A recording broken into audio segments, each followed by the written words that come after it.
Il est le seul médecin du continent et doit être opéré d'urgence. On est en 1960, en Antarctique. 12 membres d'une expédition russe regardent le bateau qui les a amenés sur ce continent gelé disparaître à l'horizon. Il reviendra dans 1 an. Tout se passe bien jusqu'à ce que quelques mois plus tard, un des membres, nommé Leonid Rogozov, se sente malade. Il choisit d'abord de cacher sa souffrance jusqu'à ce qu'elle devienne insupportable.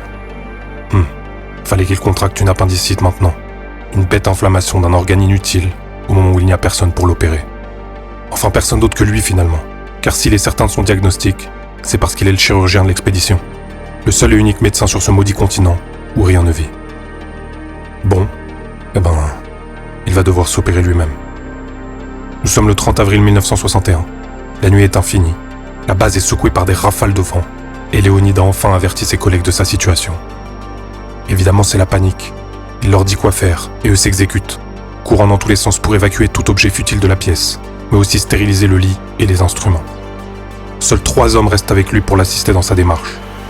Des hommes qui n'ont jamais rien eu à voir avec la médecine, plus blancs que leur blouse, rongés par l'anxiété. Très bien, personne n'est à son poste de prédilection, tout le monde a peur, et le vent continue de vouloir décrocher la base. On dirait que les conditions sont idéales. C'est parti. Léonid s'installe sur le lit et s'injecte un anesthésiant dans l'abdomen. À partir de maintenant, il n'est plus un malade, il est un docteur. Et tout le stress qu'il a accumulé depuis des jours s'évapore. Il regarde ses assistants livides et s'ouvre le ventre sur 12 cm. Puis il travaille consciencieusement en regardant l'image inversée que le petit miroir de fortune lui renvoie. Il faut imaginer la tête du mécanicien qui lui tient l'objet quand Léonid affirme s'être perforé l'intestin par erreur. Il faut aussi imaginer celle du météorologue qui lui tend les instruments dont il a besoin pour le recoudre. Génial.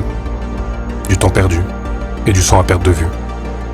Léonid se sent faible, prend une petite pause, puis se rappelant que le temps est compté, il replonge dans son propre abdomen pour chercher la cause de tous ses malheurs. Il est enfin là, ce maudit organe noirci. Une entaille prudente, et le voilà sectionné. Son cœur ralentit, il se sent mourir, ses mains se transforment en caoutchouc, et sa vision se trouble.